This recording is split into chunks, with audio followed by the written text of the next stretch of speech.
The restaurant hummed with life, a symphony of clinking silverware, low chatter, and the occasional burst of laughter. It was a sound I had helped create, a sound that used to fill me with pride. From my station in the kitchen, I could see the reflection of the soft, amber lights dancing on the dark, polished wood of the tables. For the dozens of people filling the seats each night, our place was a warm corner of Santa Fe, a refuge where they could taste real, honest food. For me, lately, it had started to feel like a beautiful, well-lit prison, and I was the one on parole every night, allowed to go home only after the last customer was gone. My hand moved on its own, stirring the massive pot of green chili stew. The motion was slow, circular, a rhythm etched into my muscles after so many years. I didn't even need to think about it. The steam rose in a fragrant cloud, smelling of slow-roasted chilies, cumin, and the sweet earthiness of the pork that had been simmering for hours. It was my grandmother's recipe, the very soul of this restaurant. She'd taught me how to make it in her own small kitchen, her hands guiding mine, telling me the stew wasn't just food, it was a story. "You put your heart in it, Sophia," she'd say, "and it will always take care of you." For years, I believed her, but tonight, my heart wasn't in it. It was somewhere out in the dining room, breaking. A woman's laugh, sharp and loud like breaking glass, cut through the restaurant's warm buzz. Connie. Even without seeing her, I knew that laugh. It was followed by the booming voice of my husband, Mark, the voice he used when he was holding court, charming a table. "That's the fundamental problem with Sophia," he said, his words carrying easily into the kitchen. I could picture him perfectly, leaning back in his chair, a smug smile on his face, gesturing with his glass. "She works her tail off, I'll give her that. But she thinks small, always has." My wooden spoon hit the side of the pot with a dull thud. For a single, breathless second, I stopped stirring. The stew bubbled up, protesting the pause. I gripped the handle, feeling the familiar wood press hard into my palm, and forced my hand to move again. Stir. Don't stop. Don't let them see. This wasn't new. For months, his little comments had been like tiny paper cuts, but now they felt like deep, open wounds. "Oh, she has talent." Connie's voice slid in, smooth and sharp as a razor's edge. "But talent without vision is just a hobby, Mark. It's useless in the real world. You, of all people, know that." I hunched my shoulders, trying to make myself smaller, wishing I could disappear into the steam. I could feel them talking as if I were a ghost, as if the pass-through window connecting my world to theirs was a one-way mirror. "Sophia, you should learn from Connie," Mark said, raising his voice slightly, twisting the knife. "Look at what she's done. She takes a simple concept and builds an empire. That's vision." "You can't teach vision, darling," Connie purred, and I could hear the triumph in her voice. "You're either born with it, or you're not." The sound of their glasses clinking together for a toast was so loud it seemed to echo in my bones. It was a physical blow. A fresh wave of laughter followed from their table, and I squeezed the spoon so hard my knuckles ached and turned bone white. My eyes stared, unseeing, into the simmering green stew. All I could think about was the shame, hot and bitter, rising in my throat. Mateo, a sweet kid from the neighborhood who worked as a waiter, stepped up to their table. He was fiercely loyal, and his young face was earnest. "Mr. Tanner," he said, his voice respectful but firm. "Sophia's green chili stew is a legend in Santa Fe. We have people who drive all the way from Albuquerque, just for a bowl." Connie turned her head with agonizing slowness, her perfectly plucked eyebrow arched in amusement. "Is that so?" she drawled, examining her manicured nails. "I'm sure it is. But tell me, kid, How much of that legendary stew has made you rich?" Mateo's face fell. He stood there, speechless, his hands twisting his apron. Mark just chuckled, a low, cruel sound, and waved him away like a fly. "Sophia!" he called out, his voice ringing with false cheerfulness. "We need more stew out here. Don't let the people go hungry." The heat of the stoves, a comfort just minutes before, now felt suffocating. I nodded numbly and began ladling more bowls, my movements stiff and robotic. I focused on making each one perfect, garnishing it with a sprinkle of cilantro and a dollop of sour cream. It was a fool's hope, but I prayed the taste of the stew could somehow speak for me, could somehow defend my worth in a way I never could. The rest of the night was a blur. When the last customer had paid and the lights had dimmed, I was the only one left moving, wiping down the stainless steel counters with a pointless, furious energy. Mark and Connie remained at their corner table, their heads close together, their laughter now a low, intimate murmur. As I walked past them towards the back door, ready to escape into the night, Mark's voice stopped me. "Sophia." He didn't even look up. "Wipe down all the tables before you lock up. I want this place spotless for the morning." I nodded at the floor, unable to meet his eyes. For him, I wasn't a partner anymore.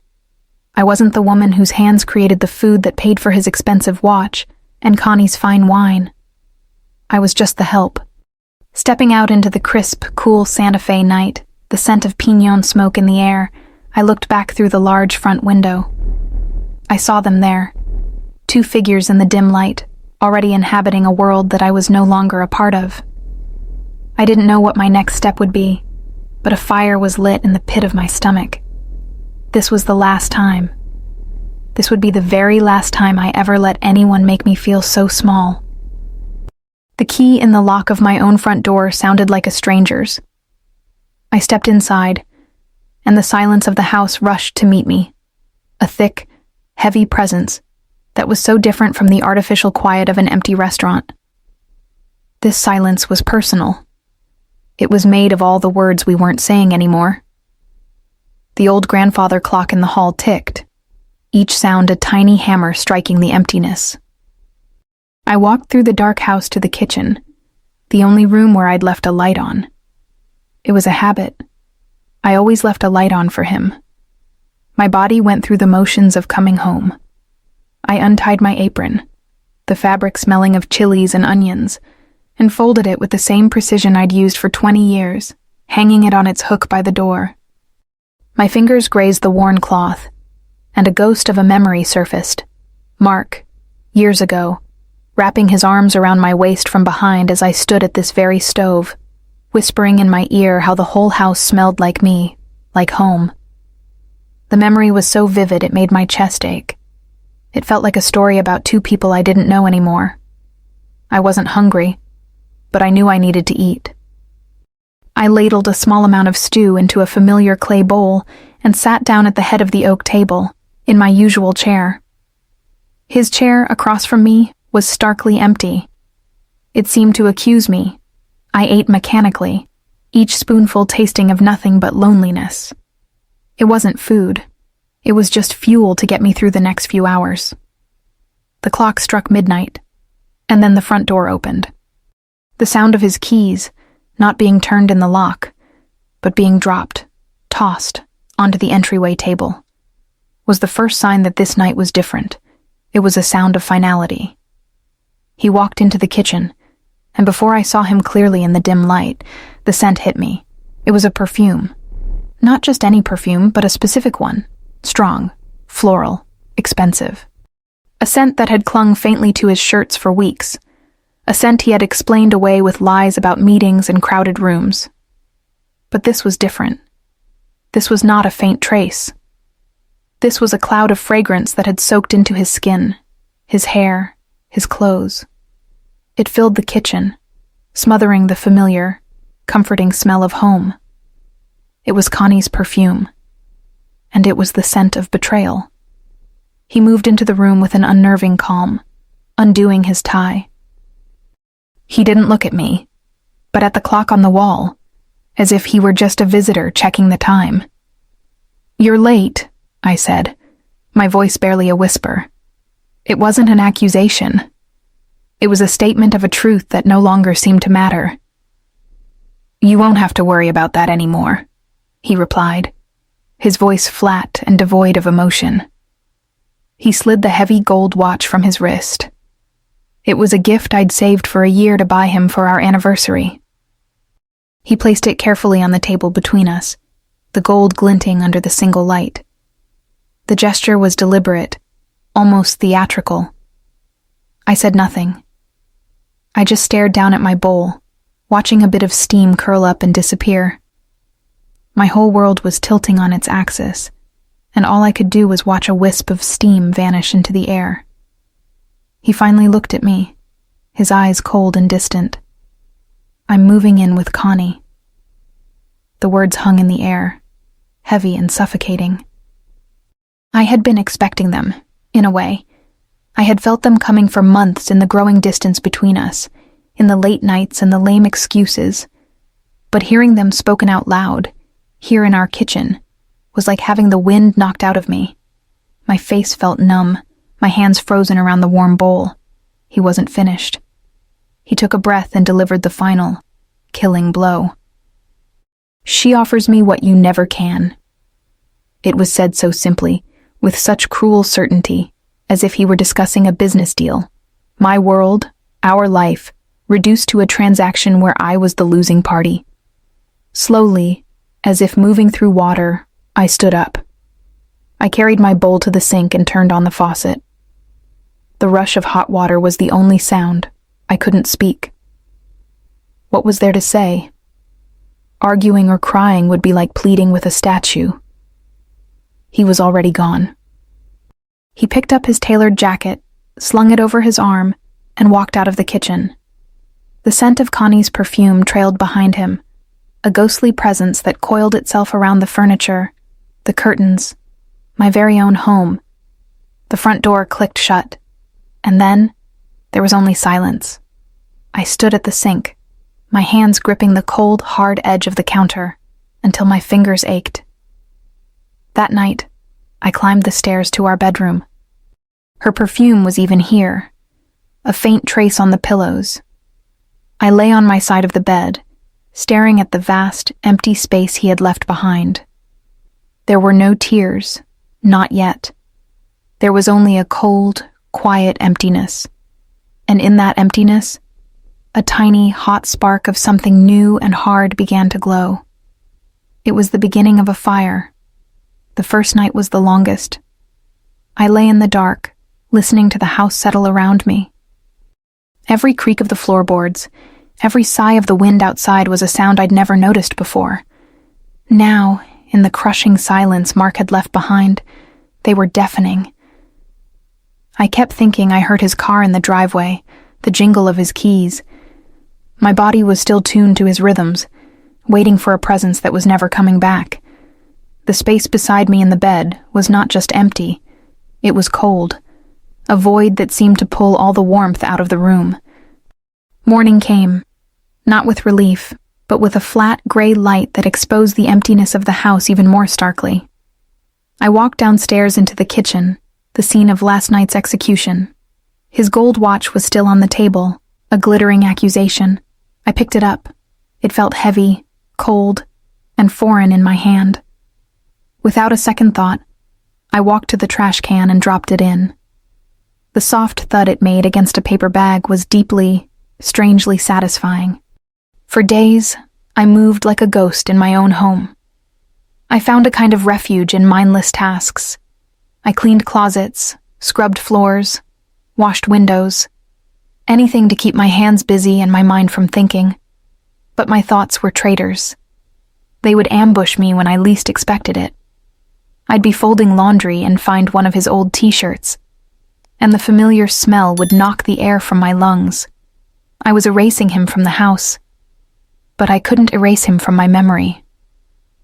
One afternoon, I was staring out the kitchen window, watching the dry leaves skitter across the patio. My reflection stared back at me from the glass, and for a long moment, I didn't recognize the woman I saw. Her eyes were hollow, her shoulders slumped. The lines around her mouth, once from laughter, now seemed carved by grief. Who was she? What was left of me now that the we was gone? "I'm still here," I whispered to my reflection, my breath fogging the glass. The sound of my own voice was a shock. That evening, I knew I had to cook. The big stew pot was clean, but it felt wrong to leave it empty. Cooking was my language, the way I made sense of the world. I pulled out onions, chiles, garlic. I chopped and stirred, the familiar, rhythmic work of meditation. The kitchen filled with the scent of home, but it was a lonely scent now. It was for an audience of one. I sat at the table and forced myself to eat a bowl of the stew.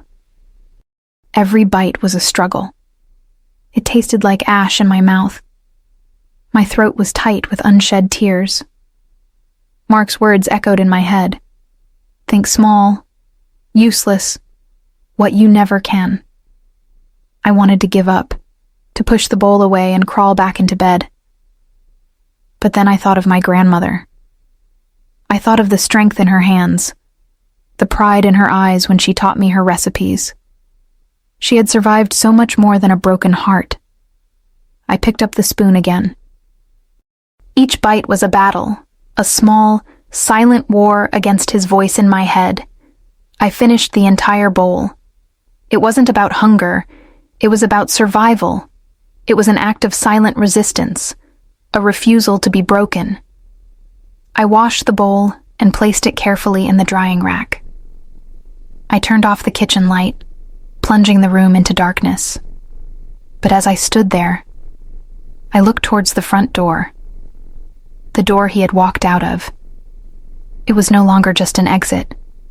It was a threshold, and I made a vow to the silent, empty house. "When that door opens again," I said, my voice quiet but firm in the darkness, "I will be someone else." He had walked away with our shared past, but my future was still my own, and it would be built by my own 2 hands. The next morning, I woke up before the alarm, before the sun had even begun to hint at its arrival over the mountains. A new energy was coursing through me, a sharp, clear sense of purpose that had been missing for years. I didn't linger in bed. I went straight to the kitchen and tied on my apron. It felt different today, not the uniform of a wife or an employee, but the armor of a woman about to go into business for herself. I made the green chili stew with a focus I hadn't felt in a long time. It wasn't a chore, and it wasn't just a way to pass the time. It was a declaration. As I tasted it, the rich, complex flavor was the same, but my perception of it had changed. It tasted like my own strength. It tasted like freedom. "This is what I do best," I said out loud, and the words rang true in the quiet kitchen. When the stew was done, I didn't just cover the pot. I carefully ladled it into several heavy earthenware pots my grandmother had left me.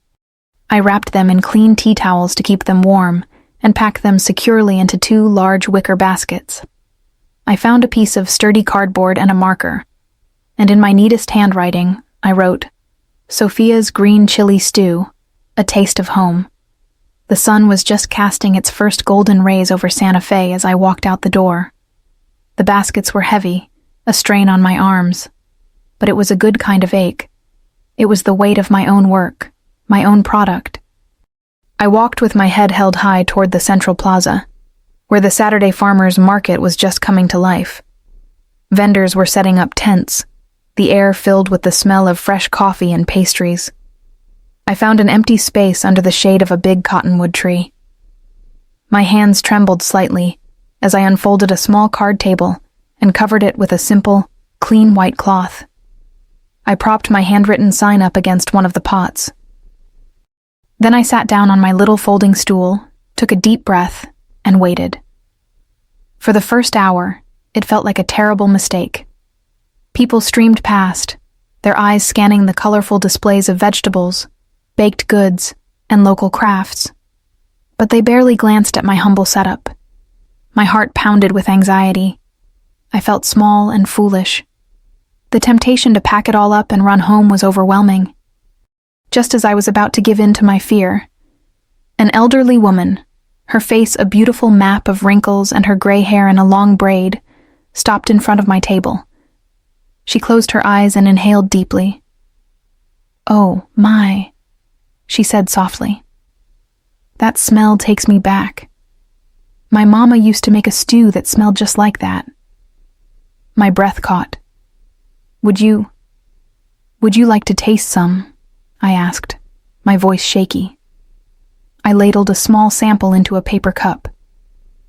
She took it in her hands, warming them on the cup before taking a slow sip. Her eyes closed again, and a gentle smile spread across her face. When she opened them, they were glistening with tears. "This isn't just stew, mija," she said, reaching out and patting my hand. Her touch was warm and firm. "This is memory in a bowl. This is love. Don't you ever forget what a gift that is." She bought the first full bowl. Her words were like water on a parched garden. They washed away my fear and doubt. After she left, a young couple stopped, then a family with kids. The aroma was my best advertisement, pulling people in. Soon, a small line had formed. Around noon, a young woman with a bright scarf and a phone held up on a stick stopped. She was talking to her phone, narrating her walk through the market. She zeroed in on my little stall. "Okay, you guys, you can smell this from a block away," she said to her audience. "It's just a simple, handwritten sign, but the smell is unreal." She bought a bowl and tasted it live for her followers. Her eyes went wide. "Whoa, okay. This is it. This is the real deal. If you are in Santa Fe, you have to come to the plaza and find this woman. This is the best green chili stew I have ever had. Period." After that, the line exploded. People were showing her video on their phones. I worked nonstop, my hands flying, ladling stew, taking cash, smiling until my face hurt. By 2:00, every single pot was scraped clean. That evening, I walked home with empty baskets and a pocket full of cash. The house was still quiet, but it was a peaceful quiet now, not a lonely one. I stood in my kitchen and looked at the row of empty earthenware pots on my counter. They were more beautiful than any trophy. I had done it. I had taken the pain and the humiliation and the loneliness, and I had turned it into something good. I had taken my first real step into my new life. The following Saturday felt like stepping into a dream. When I turned the corner into the plaza, an hour before my usual start time, my heart leaped into my throat. There was already a line. Not just a few eager people, but a long, winding queue of at least 30 individuals that snaked past the colorful vegetable stalls and the woman selling turquoise jewelry. Men in cowboy hats, young mothers with strollers, groups of college students laughing among themselves, elderly couples holding hands. It was a cross-section of Santa Fe, all waiting patiently for me. Many of them clutched their own containers, brightly colored thermoses, glass Tupperware, and in one case, an entire ceramic crock-pot. The viral video hadn't just brought me customers, it had created an event. That day was a beautiful, chaotic blur. I felt like the conductor of an orchestra, with my simmering pot of stew as the lead instrument. The moment I lifted the lid, a collective sigh seemed to rise from the front of the line as the rich, spicy aroma washed over them. I worked with a frantic energy, my hands flying as I ladled, garnished, and made change. But it wasn't just a transaction. It was a connection. People didn't just want the stew, they wanted to share a piece of themselves with me. My grandmother used to make a stew just like this, a man with kind, weathered hands told me. And she passed 10 years ago. Tasting this, it feels like getting a hug from her. A young woman told me she was a student, far from home, and that my stew was the only thing that cured her homesickness. Story after story came over my little folding table, each one a precious gift that filled up the hollow spaces inside me. The other vendors, who had once watched me with a mixture of pity and curiosity, now embraced me as one of their own. Maria, the baker whose stall was next to mine, started each of my mornings by handing me a warm, crusty loaf of bread. "You can't feed the whole city on an empty stomach, Sophia," she'd say with a wink. John, the farmer with the kindest eyes and the most vibrant chili peppers, would set aside a special bag for me each week. "Only the best for the best," he'd declare. We became a small, unlikely family, bound by the rhythms of the market and a shared respect for honest work. My little stall became more than just a place to buy food. It became a gathering spot, a small island of warmth and community in the middle of the bustling plaza. This newfound fame also brought unwanted attention. One morning, a sleek van from a local TV station pulled up. A reporter with impossibly white teeth and a pushy smile marched towards me, a cameraman trailing behind her. "Sophia, Channel 4, News," she announced, as if I should be starstruck. "Your story is captivating. A woman scorned, who rises from the ashes to become the culinary queen of Santa Fe. It's the Cinderella story our viewers crave. We want to do an in-depth feature. Your heartbreak, your triumph, the whole 9 yards." My blood ran cold.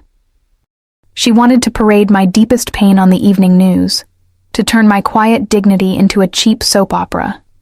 She wanted to frame my story around Mark. But my story wasn't about Mark anymore. I had worked too hard for that. I forced a tight, polite smile and continued serving a customer, deliberately not looking at her. "Thank you for the offer," I said, my voice quiet but steady, "but I'm afraid you've got the wrong story." "Wrong story," she sputtered, taken aback. "Everyone is talking about you. This is your chance to get back at your ex, to show him what he lost." I finally stopped and looked her straight in the eye. "My life isn't about getting back at anyone," I said, my voice ringing with a clarity that surprised even me. "My life is about this." I gestured to the pot of stew, to the long line of people waiting patiently, to Maria who was giving me a supportive thumbs up. "The only story here is a good, honest meal made with love. It's my grandmother's recipe. That's it. The rest is private. And it's not for sale." The reporter's jaw tightened. She saw there was no melodrama to be mined here. She huffed, then instructed her cameraman to get some B-roll of the food. They filmed the stew, the line, the happy faces of my customers, and then they left. As their van pulled away, a powerful sense of peace washed over me. I had protected my narrative. This success was mine. It wasn't built on revenge or bitterness. It was built on something much stronger: authenticity. And it tasted far sweeter than any revenge ever could. Over the next few weeks, I settled into a new rhythm, and my confidence grew with every bowl of stew I sold. It was during this time that I began to notice him, a quiet presence at the edge of the market's chaos. He was an older man, probably in his late 60s, and he carried himself with an air of understated elegance that stood out. Every Saturday, he would be there, dressed in a classic tweed blazer and a soft felt hat, standing near the plaza's central fountain. He never bought anything from anyone. He would simply stand for an hour or so, observing the life of the market with a calm, penetrating gaze. A few times, I caught him looking in my direction, his expression thoughtful and unreadable. He wasn't intimidating, just intriguing. One cool evening in late autumn, the market was winding down. The sky was a beautiful deep purple, and most vendors were packing up. I had only a few servings of stew left when he finally approached. He moved with a slow, deliberate grace, his footsteps making almost no sound on the old flagstones. "Good evening," he said, his voice as smooth and mellow as aged whiskey. He gestured towards my pot. "I've been watching you for weeks, young lady. I see the care you put into your work. I was hoping I might finally taste what has the whole city buzzing." "Of course," I said, my heart beating a little faster. I ladled the last portion into a cup and handed it to him. "It's the last one for today." He handed me a crisp bill and took the cup with a quiet, "Thank you." He didn't walk away to eat it. He stood right there, in the fading light, and took a spoonful. He closed his eyes, and a look of deep, contemplative pleasure settled on his features. He wasn't just eating. He was analyzing, understanding. It was the look of a true connoisseur. "Remarkable," he said after a long moment, his eyes meeting mine. They were sharp, intelligent, and missed nothing. "This isn't just well-made, it's honest. There are no tricks, no shortcuts. It tastes of time and patience." He finished the cup in a few more deliberate spoonfuls. "My name is Henry." "Sophia," I replied, finding my voice. "I know," he said, a faint, knowing smile playing on his lips. "It's a name I've been hearing quite a lot lately." He paused, his gaze sweeping over my simple setup, the folding table, the handwritten sign. "Tell me, Sophia, this stew is a masterpiece, but I have a feeling it's not the only one in your repertoire. What else do you cook?" The question was so direct, so full of genuine interest, that I found myself answering without hesitation. "I cook traditional food, the food I grew up with. Mole, tamales, pozole, dishes that take time, dishes with a story." He nodded, a deep satisfaction in his expression. "That is precisely what I suspected." He reached into his blazer pocket and pulled out a small, elegant business card. "I have a proposition for you, Sophia. I own a small restaurant on the other side of town. It's closed on Sundays. Tomorrow night, its kitchen will be empty. I would like to hire you to cook a private meal there." I stared at him, bewildered. A private meal? For who? "For me," he said. "And for my chef. I will have the kitchen stocked with any ingredient your heart desires. I want you to cook a meal that you believe represents the very soul of your cooking." He placed the card on my table. "The address is on there. Be there at 5 o'clock. Name your price." My mind was spinning. This was a world away from my market stall, a real restaurant kitchen, a professional chef. Fear, cold and sharp, pricked at me. The old voices, Mark's voices, whispered that I was out of my league. But then I looked at Henry. I saw no guile in his face, only a profound and serious respect. This wasn't a trick. This was an opportunity, the kind that only comes once. "There's no price," I said, pushing the card back toward him. "But I'll be there." The next evening, I walked into the most beautiful kitchen I had ever seen. It was a symphony of copper and steel. On a long central table, a treasure trove of ingredients was laid out. Heaps of vibrant chiles, baskets of fresh herbs, beautiful cuts of meat, sacks of stone-ground corn flour. For a moment, I was paralyzed by the sheer possibility. Then I took a deep breath, tied on my apron, and let my hands find their way. I decided to make the most complex dish I knew, a mole negro, with over 30 ingredients, a recipe that was a 2-day affair of toasting, grinding, and simmering. By 8 o'clock, the kitchen was filled with the impossibly rich aroma of chocolate, chilies, and nuts. Henry arrived, followed by a tall, intimidating man in a starched white chef's coat who introduced himself only as Antoine. They sat at a small table in the corner while I served them the mole with fresh, hand-patted tortillas. They ate in complete, unnerving silence. Antoine's face was a mask of stern concentration. He would take a bite, set down his fork, and stare off into space, his mind deconstructing every flavor. When they were finished, the silence stretched for what felt like an hour. Antoine wiped his mouth with a napkin, placed it on the table, and finally looked at me. His eyes, which had been so critical, now held a new light. "The balance of sweet and smoke is perfect," he said, his voice a low rumble. "The texture is flawless. This is not a recipe one learns. This is a recipe one inherits." He stood up and pushed his chair in. He looked at Henry, then back at me. "I'll see you here tomorrow morning. 7 a.m. Sharp. You'll be on the main line." He turned and walked out without another word. Henry smiled, a broad, genuine smile of pure delight. "I believe," he said, "that means you got the job." Walking into that kitchen at 7 a.m. the next morning was like diving into a fast-moving river. The quiet solitude of my market days and the contemplative peace of the test dinner were gone, replaced by the clatter of pans, the roar of vent hoods, and the sharp, staccato language of a professional kitchen in motion. It was loud, hot, and smelled of a dozen different things cooking at once. A team of 6 cooks, all men, moved with a practiced, almost violent grace around the tight space. And at the center of it all was Chef Antoine, a demanding general directing his troops. He saw me and pointed a finger toward a gleaming stainless steel workstation. "That's you," he barked. "Prep list is on the board. Special tonight is carne adobada. You're making it. Don't screw it up." I felt a dozen pairs of eyes on me.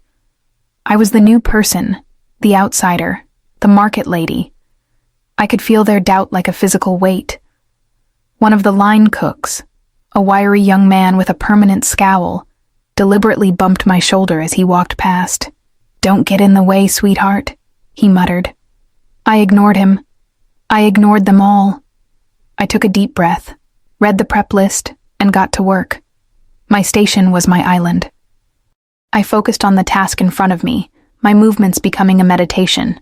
I chopped, I seared, I seasoned. I let the familiar work ground me. My hands knew what to do.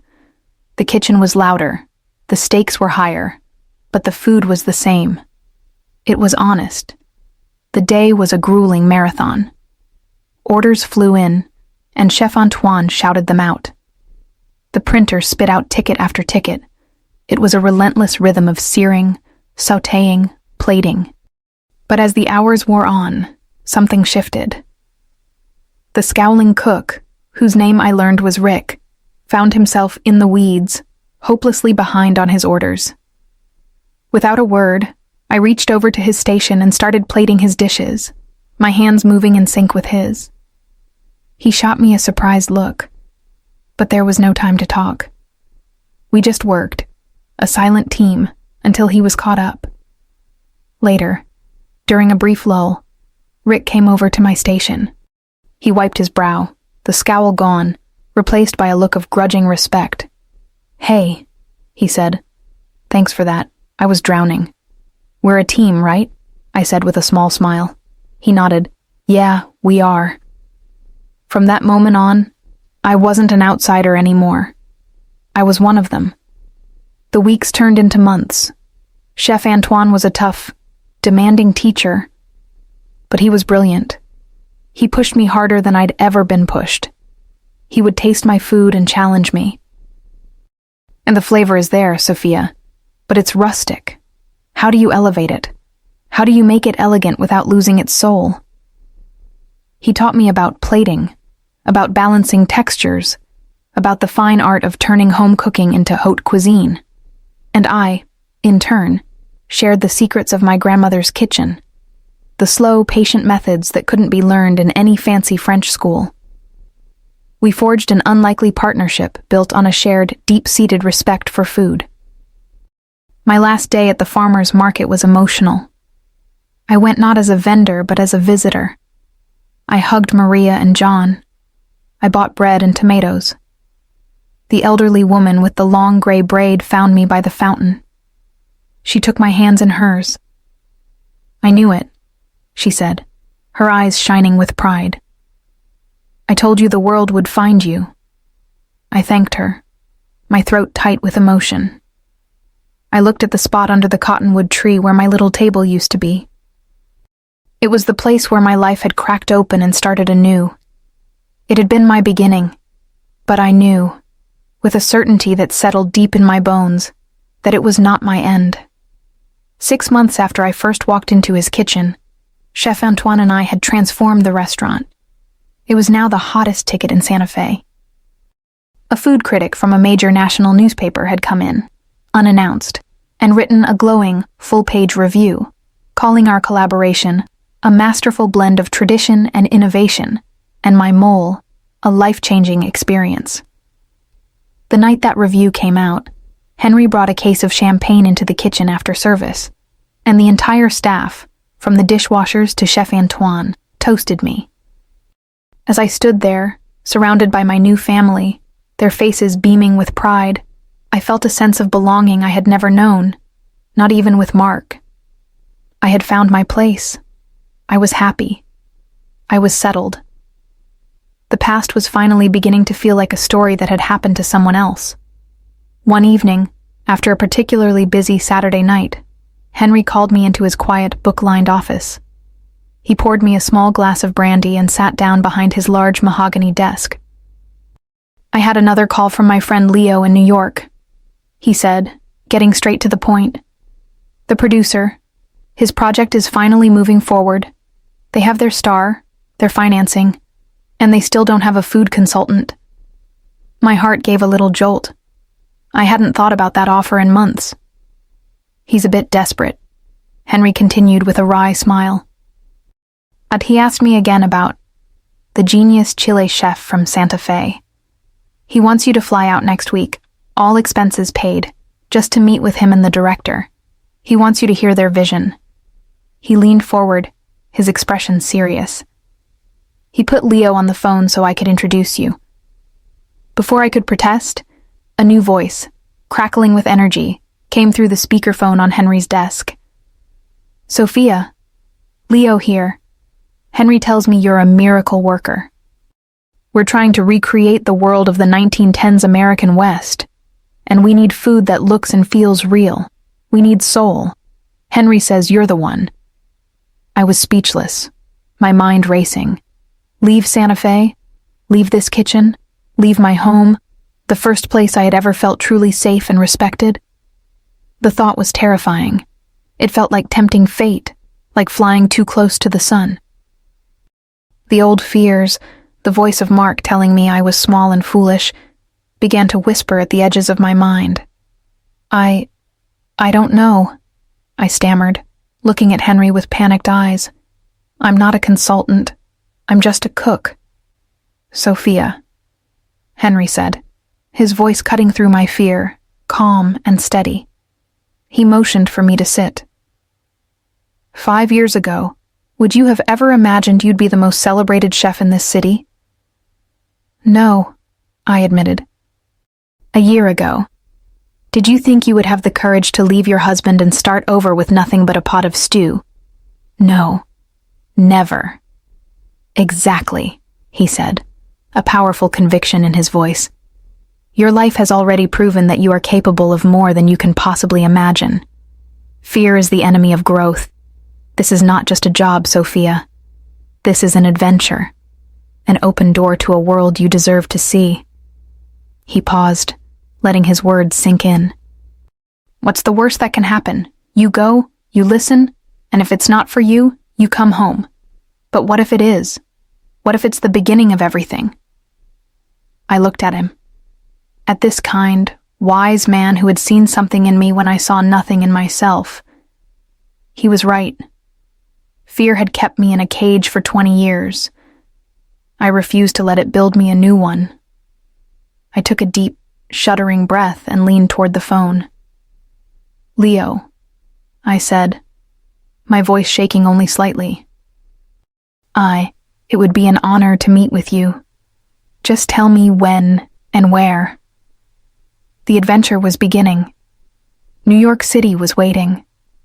And for the first time, I felt ready. The taste of my past was finally being replaced by the sweet, thrilling flavor of my future. If my story touched your heart, give it a like, share it with someone special, and subscribe for more inspiring stories.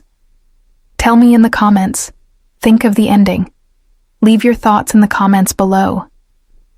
See you soon with more stories that touch the soul.